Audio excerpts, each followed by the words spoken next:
All right. Good morning, good evening, everyone. Yes, you did a very good job with pronouncing my name. Thank you for inviting me to be part of this forum. As someone who has spent most of his career fighting for human rights and someone who experienced human rights abuses, as someone who was born under Israeli military occupation, I could have the empathy for our sisters and brothers who are political prisoners around the world, and particularly in Egypt. Now, in terms of the letter that was sent to President Biden, that was a very good step in the right direction. However, I'm not holding that much of accountability on the part of the United States to the human rights violation, and that has been translated in the recent visit of President Biden to Saudi Arabia a couple of months ago, and we tried to make it conditional about making sure Saudi Arabia acknowledged the murder of the Saudi journalist Adnan Khashoggi. Despite that, unfortunately, all these demands from us as politicians and people who are in the legislation, it did not work in the way we wanted to.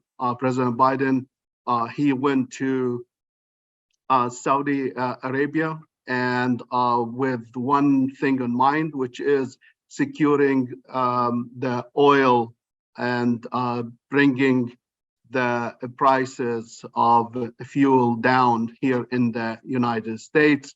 And there was very brief mention of the murdered journalist Adnan Khashoggi. So it was kind of a disappointment for us, although I am from the party that the president from, but me and long other people in the party, we do value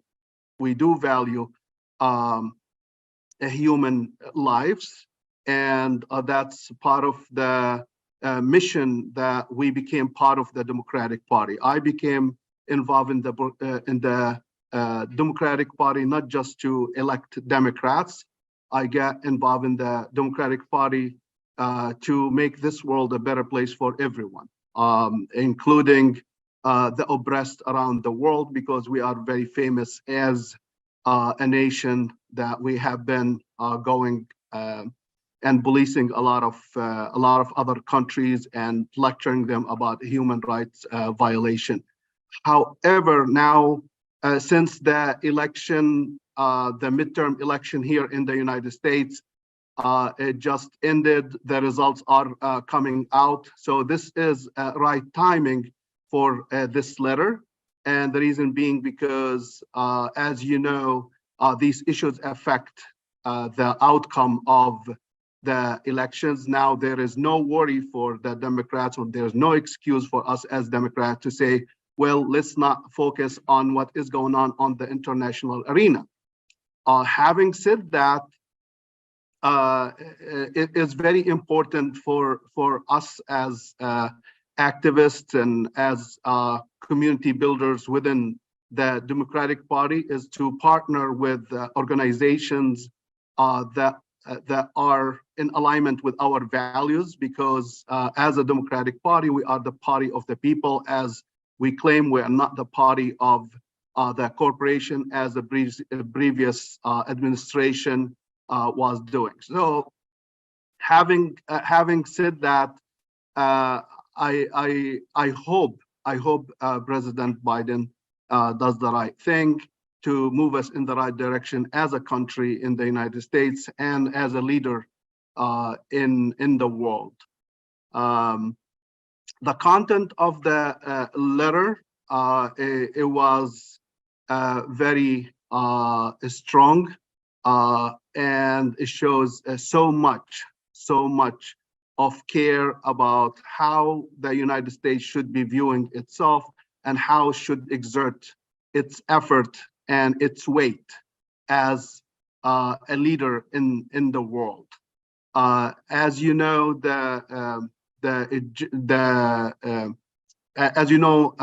Egypt receives a lot of the military aid from the United States, and this is something I am against.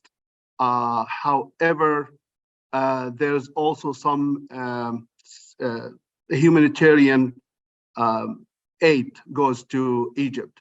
So I won't ask the president to make it conditional for the humanitarian aid. However, I strongly agree with we need to stop arming people who are dictators around the world, because that's a double standard on our part. If we are enabling these dictators, while on the other hand, we are asking other countries to adopt our democracy.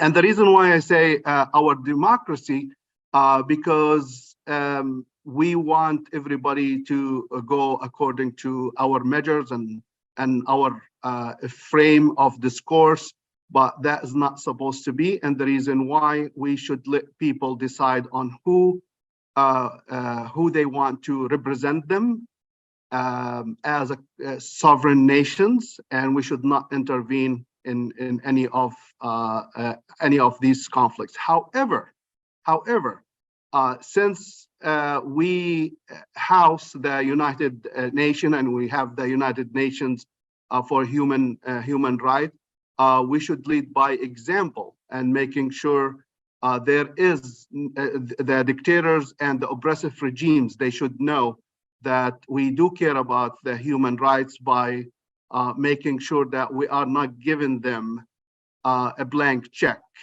Because what we are doing right now, we are giving these oppressive regimes like the regime in Egypt, we are giving them a blank check, telling them you could do anything you want. We don't care what you do to your people. But, you know, we had some Egyptian American activists, they were detained. And like Mohammed Sultan, he went on a hunger strike for a long time. And with the pressure from the State Department, with the pressure from the White House, and something a lot of people, they don't know, it is the activism and organizing of the community here, as Arab Americans, as Muslim Americans, as Egyptian Americans as well. So to conclude this letter, I hope we have more of this letter going, because it is about how much our leaders, they hear from us. It is not what we do on silos. So it's very important for us to build these coalitions. It's very important for us to have these strategic relationships between organizations like yours and organizations here on the ground in the United States. I am thrilled and honored that I am speaking after your earlier speaker, because my mindset and my values speak to what she was talking about. So as a Democratic Party, we do care about the human rights, and we need to stop this human rights violation here, because we do have some political prisoners within the United States from our own, and we want to make sure as Democrats that we are responsive said everybody has to sign. So I told them that Mohammed, Mustafa, can you mute someone talk on the background? Mustafa, can you mute that, please? Okay, sorry. Go ahead. No sorry, problem. Yeah, I thought my time is up, so that's why, like, yeah. I paused for a minute. But thank you very much. So I was in my conclusion, which is as elected executive board member of the California Democratic Party, which is the largest party in the nation. me and my colleagues, we make sure we bring these issues to the attention of the elected in our Congress. Just to give you a little bit of information, what does it mean to be an executive board member of California Democratic Party? It is not something it's given, it's something earned. I had to run for elections. We only have 300 executive board member. That's including the senators of the state, the congressmen of the state, and one of the people that I sit on the same table with is Nancy Pelosi, who is the Speaker of the Congress, which is translated in other countries in the world. So she is the President of the Parliament of the United States, if we can make that analogy. So I hope that we have enough pressure, since now the midterm elections is behind our back.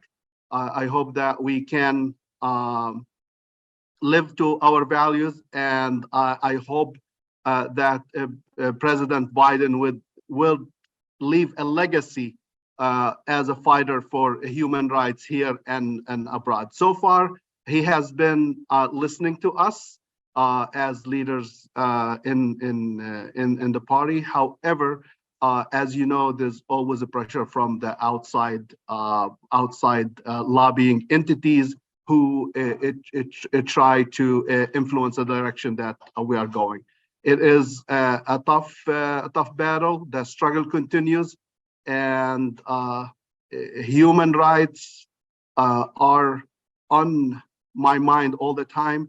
And climate change is a human right. We have to fight for climate change, because if our sisters and brothers around the world, they are suffering from the consequences of some of the actions that we do in terms of increasing the emission and also not having enough regulations. I'm one of the lucky ones that I live in a state who's the 5th largest economy in the world, and we have the toughest regulations about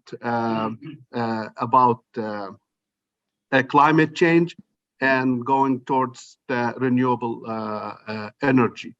And more importantly, we have one of the most diverse population in the United States. So we are kind of the voice for the voiceless. We are the one who challenge the status quo and speak truth to power. Thank you very much. I really appreciate that you gave me this opportunity to be among you and fighting the fight, and the struggle continues. Thank you. Thank you, Iyad. Thank you very much.